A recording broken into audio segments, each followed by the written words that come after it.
Evangelho de Mateus. Nós estamos seguindo a série de pregações no Evangelho de Mateus, capítulo número 21. Mateus, capítulo 21. Nós vamos fazer a leitura a partir do versículo 23. Mas o texto da pregação são os versículos 28 até o versículo número 32. Mas vamos pegar o contexto partindo do versículo 23. Então, Mateus, capítulo 21, versículos 23 até 33.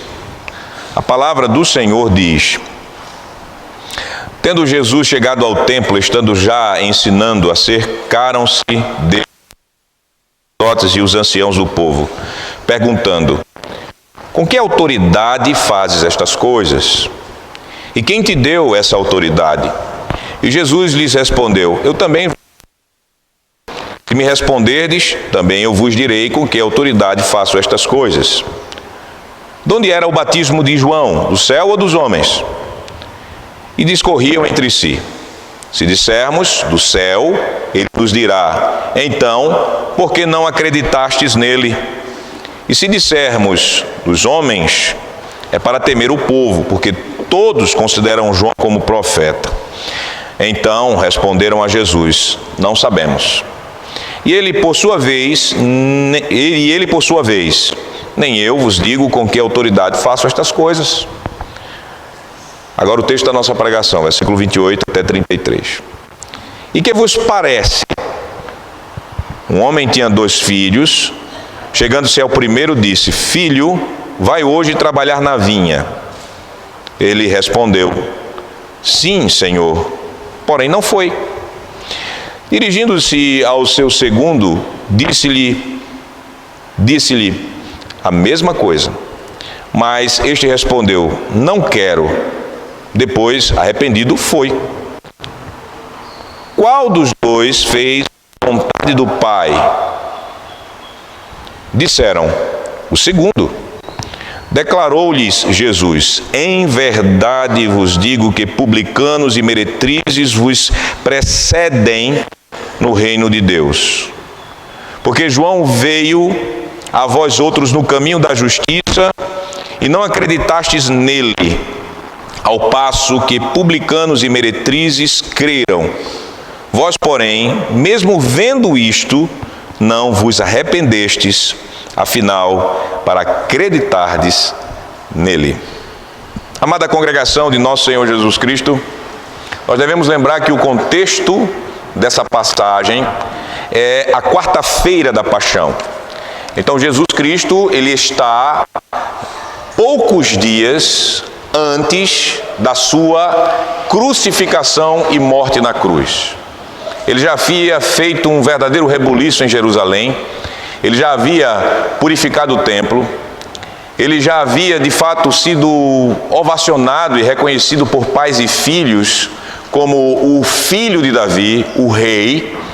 Ele já estava assim chegando ao ápice, o ponto mais alto, para ser tomado por aqueles que eram seus inimigos. E como nós temos aprendido, esses inimigos não eram gentios. Em primeiro lugar, esses inimigos eram os próprios líderes da igreja, eram os próprios pastores da igreja, eram os principais sacerdotes, eram os escribas, eram os fariseus, eram os anciãos da cidade, ou seja, aqueles que deveriam ser os recepcionistas em louvor ao rei prometido a Davi, ao descendente de Abraão, de fato eram aqueles seus opositores maiores. Então, o ânimo estava bem acirrado, os conflitos estavam sendo bem claros. E o conflito que nós vimos no versículo 23, a partir do versículo 23 até o versículo número 27, ele é o contexto mais imediato de 2 parábolas que Jesus Cristo, ele começa a ensinar. É claro que ele já ensinou várias parábolas em seu ministério, mas aqui os últimos discursos de Jesus compreendem também novas parábolas. E essas 2 parábolas nós temos no versículo 28 até o versículo de número 32, e depois no versículo 33 até o versículo de número 46, nós temos essas parábolas, essas duas parábolas seguidas. É claro, vai haver a parábola das bodas, mas essas duas parábolas imediatas ao texto que se segue, a esse questionamento dos principais sacerdotes e anciãos sobre a autoridade com a qual Jesus fazia o que ele estava fazendo, mostram claramente a rejeição da liderança da igreja para com Jesus. Jesus assim desenvolve em duas parábolas, e as crianças sabem o que são parábolas. Parábolas são histórias com ensino dentro. E a primeira parábola é a parábola dos dois filhos, versículo 28 até o versículo número 23. É a primeira parábola que mostra a clara rejeição de Jesus por parte dos fariseus e dos líderes do povo. O povo ali vai mostrar claramente: nós não queremos você, que é filho de Davi, como nosso rei.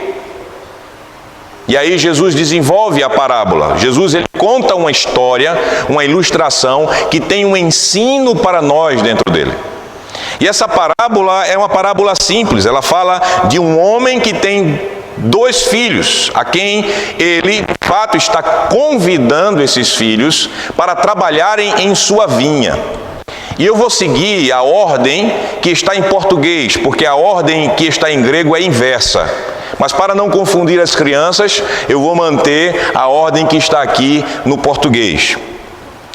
E esse pai, ele chega para um desses filhos, como nós vemos aqui no versículo de número 28, e ele diz a esse primeiro filho, ele diz a ele: filho, vai hoje trabalhar na vinha.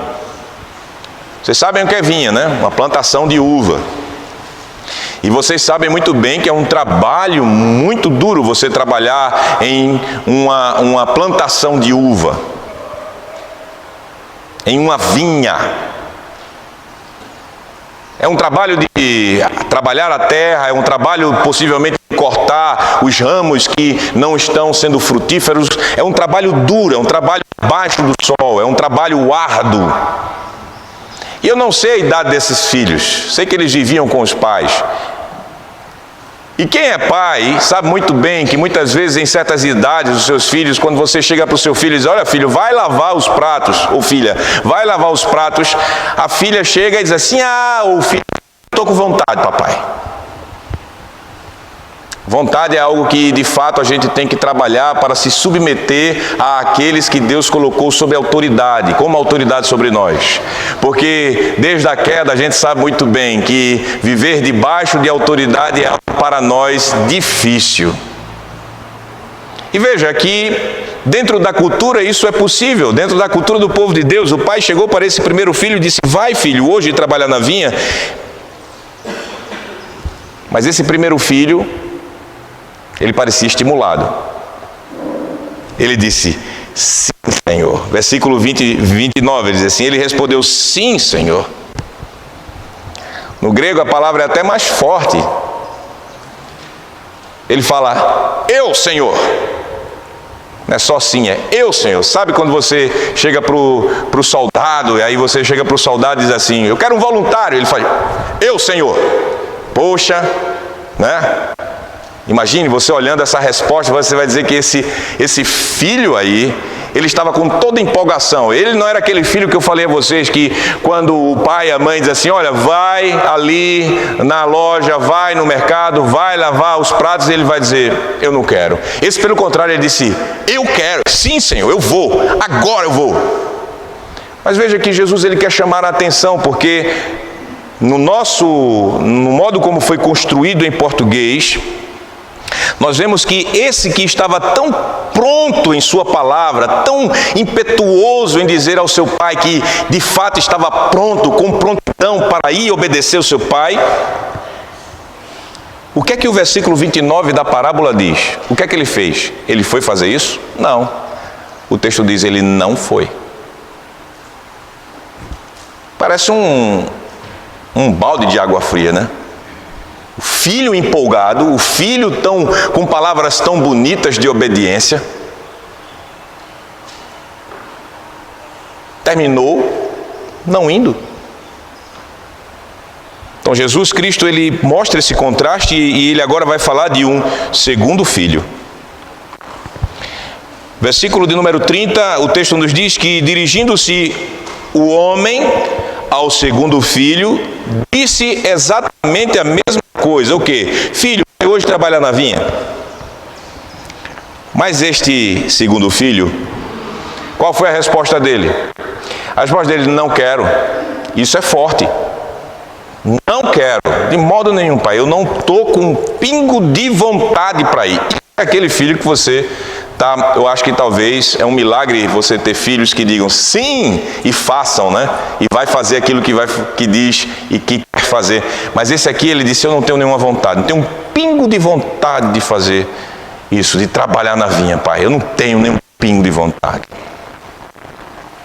Mas note o contraste que Jesus agora lança. Jesus diz que, o texto fala que esse filho que disse que não tinha vontade, não quero, eu não desejo isso,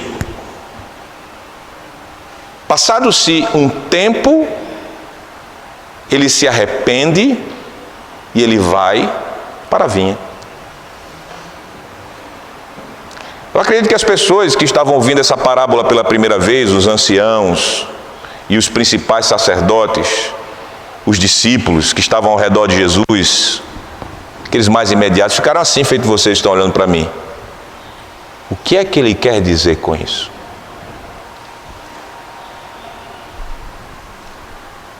Jesus, ele é um mestre por excelência, ele falava por parábolas, claro, como um instrumento de juízo para aqueles que tivessem olhos não vissem, aqueles que tivessem ouvidos não recebessem com o ouvido e fossem convertidos. Mas nessas duas parábolas, a gente vai ver depois, no outro domingo, esses homens estavam entendendo o que Jesus estava querendo dizer. E nessa própria parábola, Jesus, ele vai dar o sentido direto dela para aqueles que estavam assim feito nós, olhando.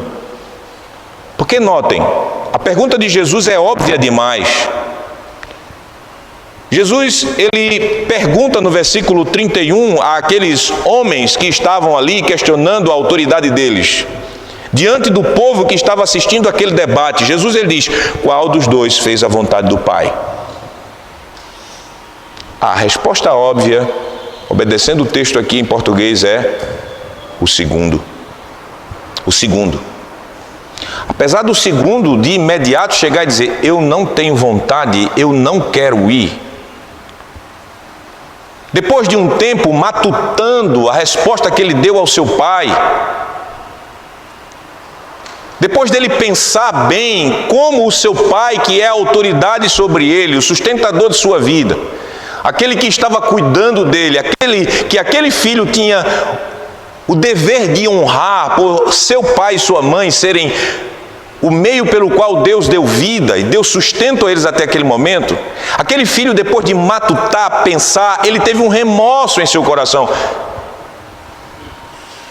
Um remorso que o leva a arrependimento, a uma mudança de vontade, a uma mudança de vontade que é fruto de uma mudança de mente. Uma mudança de mente que resulta em uma mudança de atitude. Porque arrependimento é isso. Arrependimento é quando você olha para algo que você fez de errado, de ingrato, no caso aqui ao seu pai, né? Aquele homem, aquele jovem, aquele filho, e ele matutando, ele pensando, ele diz: rapaz, eu não deveria ter feito isso com meu pai, eu não deveria ter tido essa atitude com ele, eu não deveria ter dito a ele que eu não queria trabalhar na vinha. Quem sou eu para fazer isso com meu pai? Olha, eu me sinto de fato tão triste por isso. E essa mudança de atitude, essa mudança de pensamento acerca das suas palavras aos seus pais, começa a agir dentro do seu coração e da sua mente, e isso se transforma em obras. Qual foi a obra daquele segundo? Ele vai. Isso é arrependimento. O seu arrependimento é isso, não é só você achar que está errado em alguma coisa, mas é você mudar de atitude, É você mudar de conceito em relação ao pecado e mudar de atitude com parte desse conceito mudado. A vontade muda, a atitude muda. Porque o seu pensamento em relação ao seu pecado mudou. Tem tantas pessoas que não entendem o que é arrependimento. Eu me arrependi e aceitei Jesus. Mas a vida dela é sempre a mesma desde quando entrou na igreja. Ama os mesmos pecados. Está dizendo sempre a Deus: eu não quero fazer a tua vontade. Muda a sua atitude, voltando em arrependimento para fazer aquilo que Deus quer que nós façamos. Mas aquele filho não fez isso. Aquele filho de fato se arrependeu. Então Jesus ele foca nesse segundo filho. Esse segundo filho que disse de imediato ao pai: não quero, mas depois, arrependido, ele vai fazer a vontade do pai, vai cuidar da filha. Agora veja, no versículo 31 ainda, final desse versículo, vamos dizer assim, B do versículo, Jesus ele vai falar o seguinte a esses seus opositores. Jesus declara a eles solenemente algo. O texto diz: declarou-lhe Jesus, e Jesus usa aquela fórmula de declaração que a gente já conhece. Quando Jesus diz: em verdade vos digo, é amém. Ele está fazendo uma declaração pública, ele está dizendo algo que você deve prestar atenção. É como um embaixador. Ele diz: assim diz o rei. Em verdade vos digo. Aqui ele diz amém. Então eu declaro a vocês, preste atenção, isso é algo muito importante. Eu declaro a vocês que publicanos e meretrizes estão indo para dentro do reino de Deus na frente de vocês. O texto diz isso: declarou-lhe Jesus: em verdade vos digo que publicanos e meretrizes vos precedem no reino de Deus. Aqui nós temos a grande advertência de Jesus, que pode ser o título desse sermão: que publicanos e meretrizes precederão vocês no reino de Deus. Uma advertência de Jesus aos seus opositores. Que coisa, né? Que coisa mais chocante. Vocês sabem para quem ele estava falando isso? Ele estava falando isso para principais sacerdotes, anciãos. Ele estava falando essa verdade dura de dizer que publicanos e meretrizes precedem, estão entrando antes, indo para dentro do reino.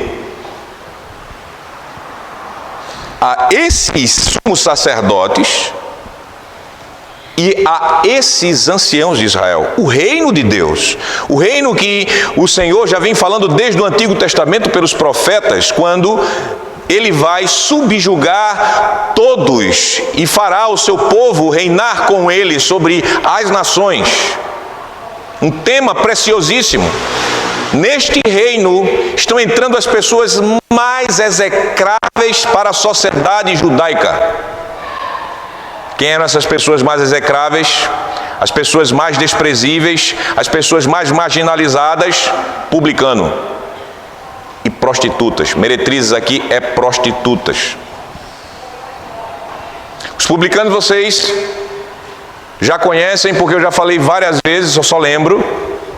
Crianças, os publicanos eram os cobradores de impostos. Quando você pensar em um publicano, você pensa numa pessoa que cobrava imposto para o governo romano. Aí imagine, quem eram esses publicanos? Eram judeus, cobrando imposto, taxas, para quem? Para César, para o estado de inimigos que estavam dominando, subjugando a igreja. Imagine se cobrador de imposto já é algo que não é muito bem aceito numa sociedade que é cobrada para sustentar um governo inimigo sobre si. Imagine que se fosse cidadão da igreja, irmão da igreja, cobrando imposto para o inimigo da igreja. Seria de fato algo meio, execrável mesmo, uma coisa repugnante. Pois é, os publicanos eram uma classe de membros da igreja de Israel que eles não podiam ter comunhão na sinagoga. Eles eram excomungados da igreja. Você não poderia, se você vivesse naquela época lá, aquela época dos judeus, na época de Jesus, você não poderia comer com publicanos. Você não poderia comer com publicanos. Você não poderia saudar publicanos. Eles eram marginais sociais. Inaceitável isso. E as meretrizes? Eu não posso nem precisa nem eu falar, É tão grosseiro. Prostitutas. Mulheres que vendiam seus corpos, vendiam um prazer sexual delas, dava prazer sexual em troca de dinheiro para sustentar-se. Pecado grosseiro que até mesmo em sociedades não religiosas, esse tipo de classe, que não é profissão, era algo banido. Dentro da igreja, era estranho você pensar numa prostituta dentro de Israel. Você mostra como estava em desordem a igreja. Elas não poderiam ser mantidas dentro da igreja. Elas teriam que ser apedrejadas, expulsas de dentro da sociedade. Mas aqui a gente vê que como o poder purificador do Evangelho e como a graça de Deus, ela é muito maior do que os nossos preconceitos. Porque Jesus diz que aquelas pessoas que, se você pode imaginar, rapaz, os pastores sim, já tem um lugar no céu para eles. Não se engane com isso não.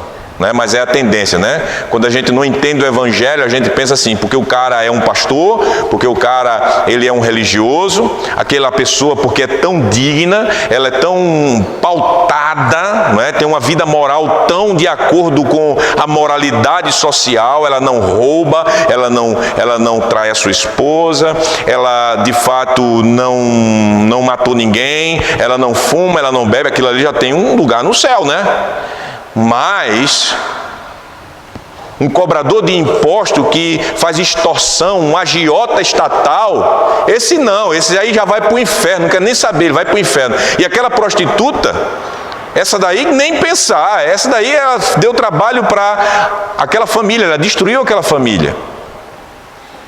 Você vai para o inferno também. A gente tem essa tendência, A gente tem uma tendência de olhar para certas classes e dizer, essas já estão no céu. E aquelas outras não, essas aí já estão para o inferno mesmo. Veja como Jesus ele faz. Jesus ele quebra esse padrão moralista. Primeiro mostrando que a graça de Deus ela não veio para aqueles que se acham sãos, aqueles que se acham sem o pecado, aqueles que se acham justos. A graça de Deus, ela veio para alcançar doentes, ela veio para alcançar pecadores, pecadores daqueles mais grosseiros que você possa imaginar numa sociedade como os publicanos e as meretrizes da sociedade judaica. É tanto que é um fato que Jesus diz, eles estão de fato entrando nos céus, no reino dos céus, porque entra na igreja antes de vocês. Enquanto que pessoas tão religiosas, tão moralmente certinhas, vão ser colocadas fora do reino. Agora, é claro,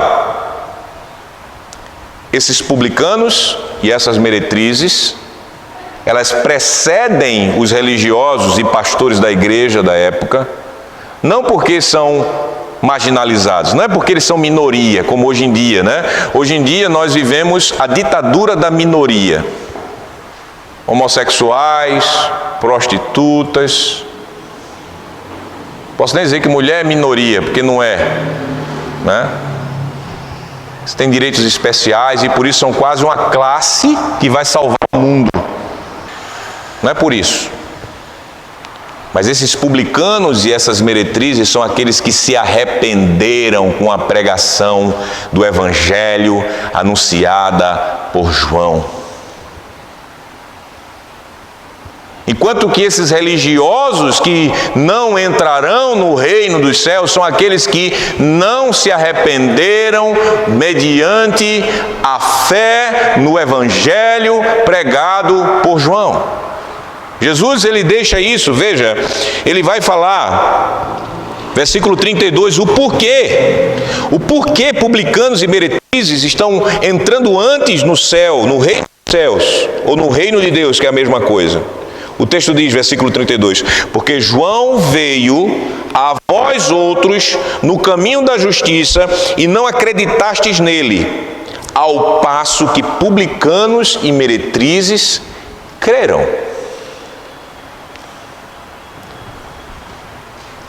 Vocês lembram do ministério de João, não é? João Batista pregando lá nas regiões das águas, chamando todos a se arrependerem dos seus pecados, porque é vindo o reino dos céus. E vinha multidões de todas as regiões ouvir João e serem batizadas por João. E nós vemos que Lucas, ele nos ensina 3,12, Lucas 3,12, diz que muitos publicanos creram em Jesus. Muitos publicanos se arrependeram dos seus pecados. Veja lá, Lucas capítulo 3, versículo de número 12. Lucas 3,12. Aqueles que estavam dentro dessa classe execrada pela sociedade judaica moralista, estavam se arrependendo com a pregação de João Batista. O texto diz, foram também publicanos, Lucas 3,12, foram também publicanos para serem batizados e perguntaram-lhe, mestre, que havemos de fazer? Veja, respondeu-lhes, não cobreis mais do que o estipulado, ou seja, não roube. Note que Jesus não tinha nenhum problema João Batista não tinha nenhum problema com o funcionalismo público adequado. Ele não tinha nenhum problema que um homem servisse de coletor de imposto para o Império Romano. Ele tinha problema na sua justiça com uma taxa extorsiva. Porque ele não manda os publicanos deixarem a coletoria. Ele mandou? Não. Ele disse o quê? Não cobre mais devido.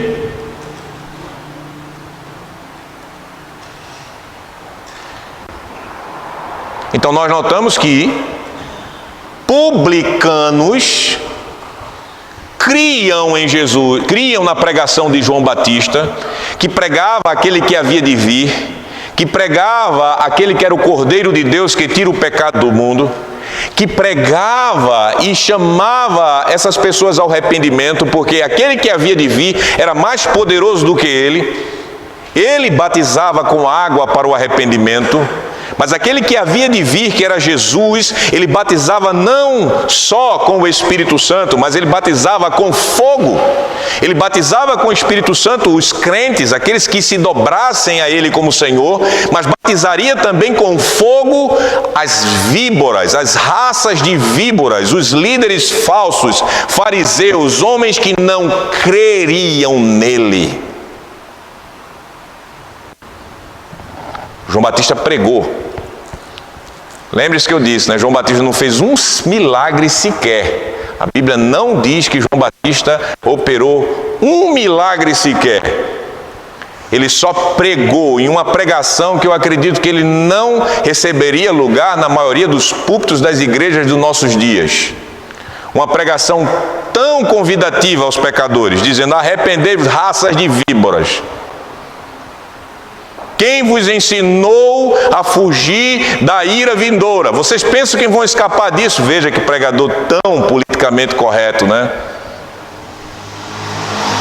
E Deus estava chamando não os soberbos, mas aqueles que são ovelhas do Senhor dentre os publicanos.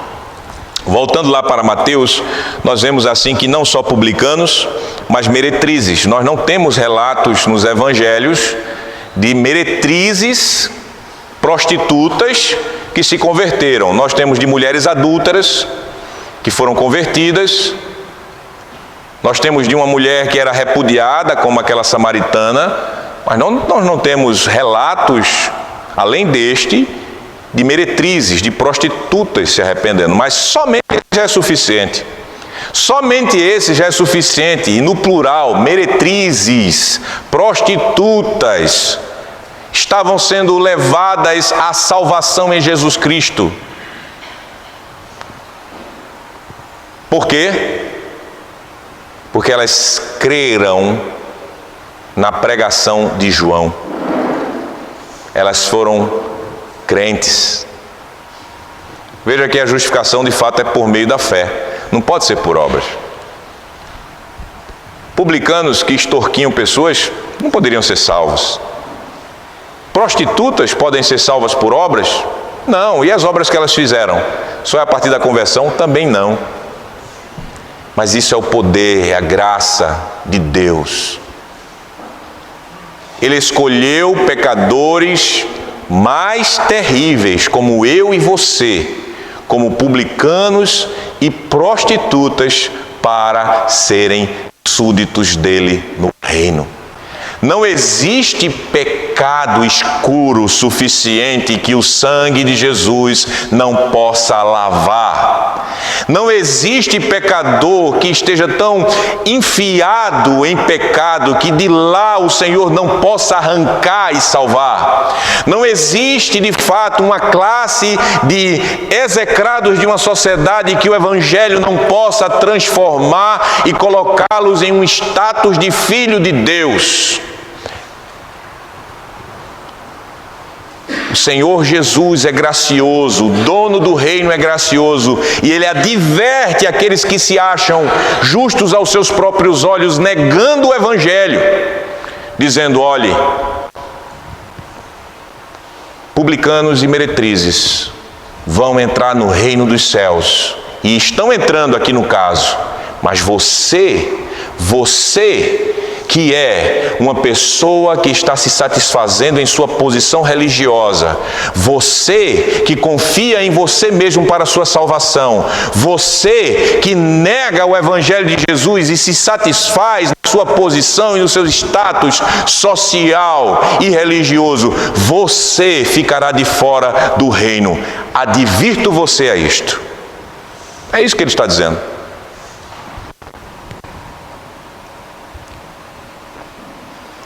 Versículo 32, a parte B. Vós, porém, mesmo vendo isto, mesmo vendo publicanos e meretrizes sendo convertidos, abandonando seus pecados, seguindo Jesus, recebendo o perdão dos pecados, mesmo vocês vendo isto, não vos arrependestes, afinal, para acreditardes nele, em João Batista, na pregação de João. Quando o homem está empedernido, está duro feito uma pedra, Luiz, quando ele tem um coração duro feito uma pedra, ele pode ver coisas grandiosas sendo pregadas, ele pode ver mortos ressuscitando, ele pode ver cegos sendo restituída a sua visão, ele pode ver prostitutas deixando a prostituição e seguindo Jesus e vivendo uma vida íntegra e casando-se, como aconteceu, por exemplo, com Raabe muitos anos antes. Ele pode ver publicanos, funcionários públicos, ladrões, deixando de roubar e abrindo instituições de caridade, ele pode ver tudo isto, mas ele não crerá em Jesus que é pregado por homens como João Batista ou como eu. Coração duro não se converte por meio de milagres, e o maior milagre, conversão de pecadores que vivem em grosseiro pecado. Esse é o maior milagre.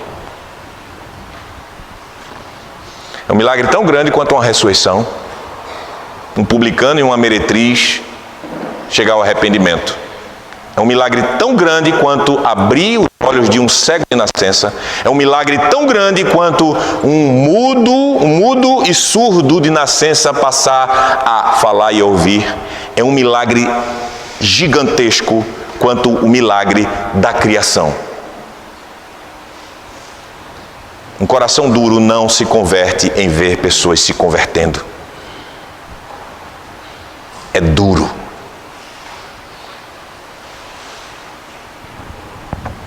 Jesus advertiu os seus opositores, disse: vejam a conversão e vejam a graça de Deus em conceder o direito de entrada no reino dos céus a pecadores que vocês execram. Porque pela graça de Deus eles creram na pregação de João e se converteram. Esse João que vocês não aceitam como sendo de Deus. Imagine, se eles não aceitavam João, ele vai aceitar o Senhor de João? Se ele não aceita o mensageiro, aquele que preparou o caminho do Senhor, como Malaquias e Isaías profetizou, ele iria aceitar a Jesus? Se eles não reconheceram a autoridade do servo, ele vai aceitar a autoridade do Senhor que envia o servo? Não! Porque se você nega aceitar a palavra do embaixador, você nega a palavra do rei. Por isso, quem nega o evangelho pregado, nega o Senhor do evangelho. Aqueles homens estavam assim mostrando o coração duro deles. Duro de rejeição a Jesus. Aplicações para nós, meus amados irmãos. Quando nós vemos uma rejeição tão grande à pregação do evangelho, nós podemos entender quem está diante de nós. É aquilo que nós entendemos no caso destes líderes aqui, desses anciãos, desses sumos sacerdotes, principais sumos sacerdotes, que estes homens estavam blasfemando contra o Espírito Santo. A blasfêmia do Espírito Santo é isso, é negar Jesus Cristo de modo categórico. Isso é a blasfêmia contra o Espírito Santo. Isso não tem perdão. É um coração duro. E como a Bíblia fala, nós temos que sim, nós não sabemos. Deus pode salvar. Por exemplo, salvou Paulo, não é? Paulo até disse: eu sou um pior dos pecadores, porque eu persegui e matei a igreja de Deus. O Senhor salvou ele, quis salvar. Mas quando nós temos diante de nós homens com um coração tão duro, nós devemos dizer assim: Senhor, tem misericórdia deste homem. Tem misericórdia deles. Não permita, Senhor, que ele seja lançado ao inferno nessa dureza. Converte seu coração. Converta o seu coração. Se ele for seu marido, se for seu filho, se for sua esposa, ora ao Senhor dizendo: Senhor, ele viu tantas coisas, ele viu os sacramentos sendo ministrados, ele recebeu os sacramentos, ele ouviu tantas pregações. Converte o coração dele. Que esses sinais que ele viu, que tu possas trazê-lo de volta. E também quando nós vemos pessoas num estado tão miserável e grosseiro de pecado, nós não achemos que essa pessoa não tem jeito, que essa pessoa está ali e você não pode de fato imaginar ela se converter, porque veja, publicanos e meretrizes estavam sendo convertidos. Às vezes a gente acha assim, né? Uma prostituta ser convertida? De modo nenhum, isso nunca acontece. Mentira! Raabe era prostituta e foi convertida. Mentira! Aqui o Espírito Santo está dizendo: meretrizes se arrependeram e entraram no reino dos céus. Nós vamos conhecer prostitutas, ex-prostitutas no céu. do lado direito do Cordeiro, enquanto mulheres tão respeitosas estarão do lado esquerdo, porque confiaram em suas obras para a salvação.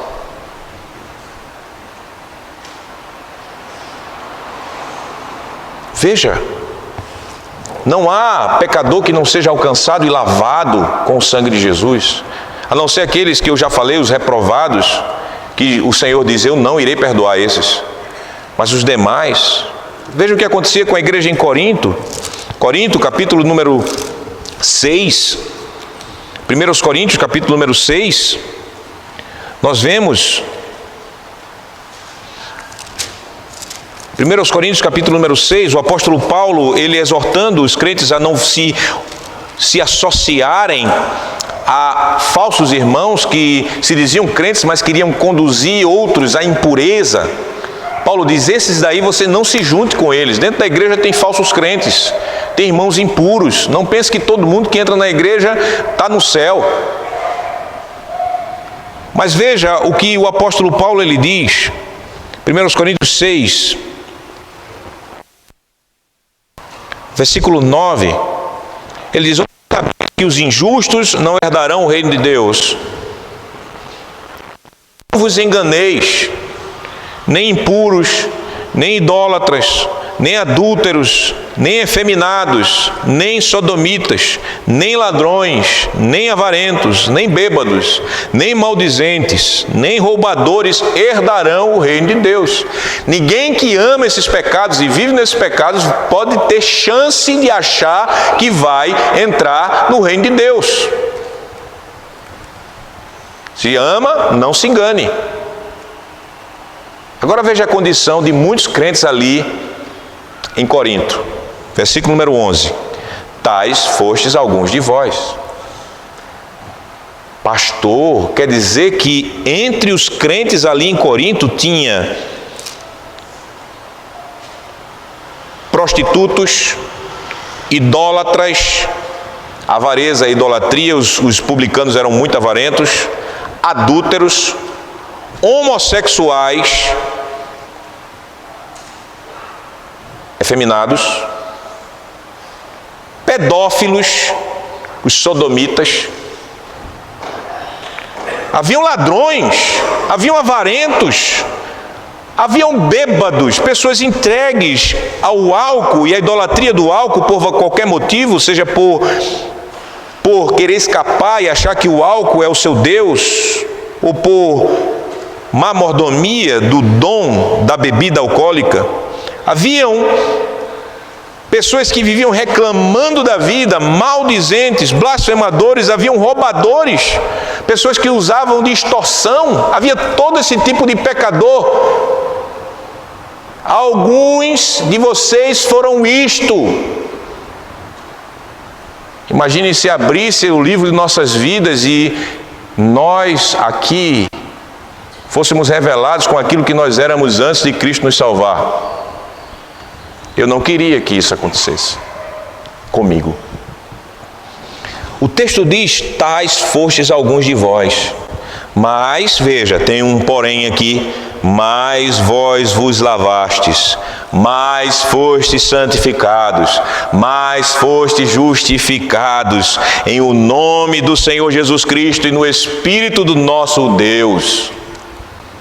Vocês eram, mas agora não são mais. Vocês provaram o batismo, vocês foram lavados. Deus separou você dentro daquele pecado e Deus purificou você e Deus lhe perdoou em Cristo Jesus. Então você de fato é uma nova criatura.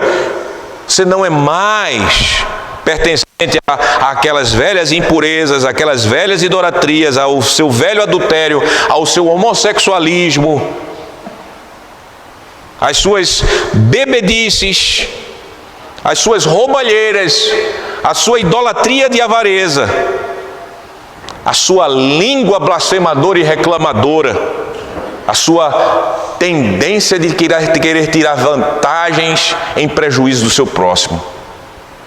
Vocês eram assim, mas agora vocês não são, porque o Senhor lavou vocês. Jesus estava dizendo, em outras palavras, sobre aqueles publicanos e aquelas meretrizes. Eles estão entrando, vocês estão ficando fora. Então nunca olhe para o pior pecador que você pode olhar na rua e dizer: esse aí não tem salvação para ele. Tem, é só Deus querer. Tem. O Senhor salva. O Senhor salva o mais vil pecador, o Senhor lava o mais vil pecador, o Senhor de fato santifica o mais vil pecador, o Senhor perdoa o mais vil pecador. Ele é Deus que amou o mundo em seu estado de miséria e pecado e deu o seu Filho unigênito, pregado por João e pregado por nós, para morrer e salvar tais pecadores. Por isso que nós devemos tomar muito cuidado com preconceitos. Muito cuidado mesmo. Imagine se uma drag queen entrasse aqui, como vocês olhariam para ela?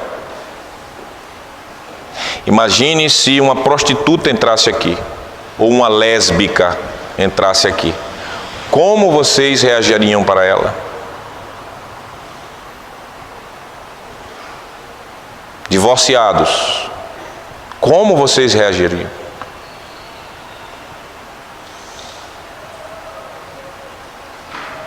Não estou dizendo em você aprovar homossexualismo, é abominação, sentimento homossexual é abominável a Deus.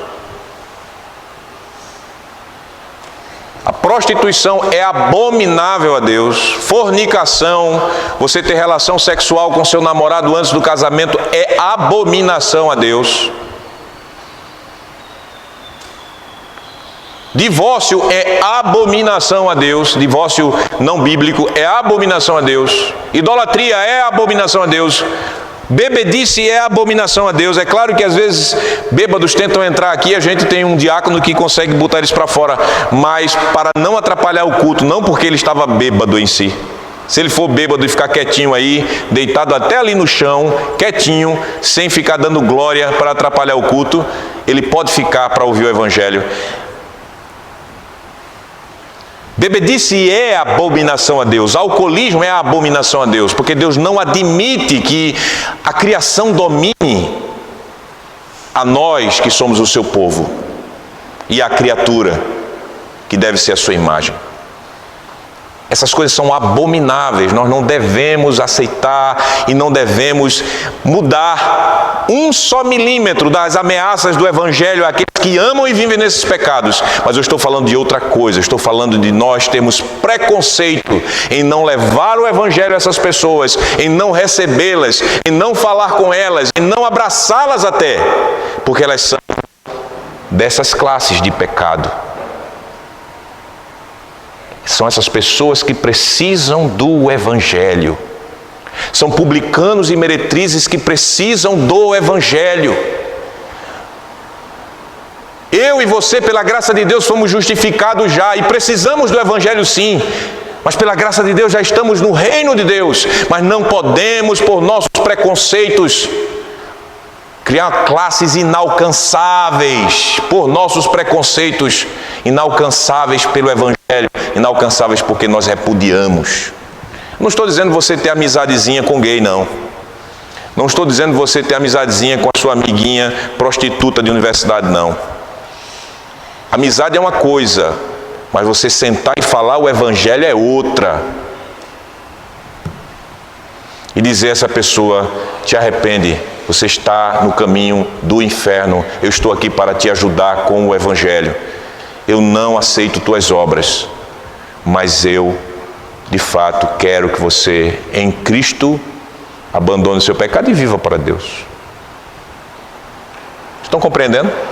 Para nós não vivermos a vida dos anciãos de Israel e dos principais sacerdotes e de uma sociedade hipócrita religiosa, que vai para o inferno juntamente com publicanos e meretrizes que não receberam o Evangelho e que ficarão fora do reino, enquanto que publicanos e meretrizes que se arrependeram e creram em Jesus pela graça de Deus vão herdar as primícias do mundo celestial e vão ter todos os direitos da graça de Deus em Cristo Jesus. Publicanos e meretrizes precederão vocês, Jesus disse aos anciãos e principais sacerdotes do povo. Isso é uma advertência. Nós devemos, é muito fácil para nós, uma sociedade religiosa, uma igreja onde nós temos as nossas doutrinas bíblicas, que nós apelidamos de reformadas, não é? Nós nos acharmos superiores a pecadores miseráveis que estão fora da igreja. Mas cuidado, cuidado. Olhe para eles com misericórdia. Olhe para eles como alvos da graça de Deus. Olhe para eles como você, se não estivesse a graça de Deus operando em você, você poderia ser pior do que esses que você acha serem piores do que você. Olhe para a graça de Deus. A graça de Deus que resgata o mais vil pecador. A graça de Deus que salvou eu e você. A graça de Deus em Jesus Cristo. A graça de Deus que é pregada. A graça de Deus que recebemos mediante a fé no Senhor. A graça de Deus que nos fez entrar no reino de Deus para gozarmos as bênçãos desse reino em Cristo Jesus. Amém.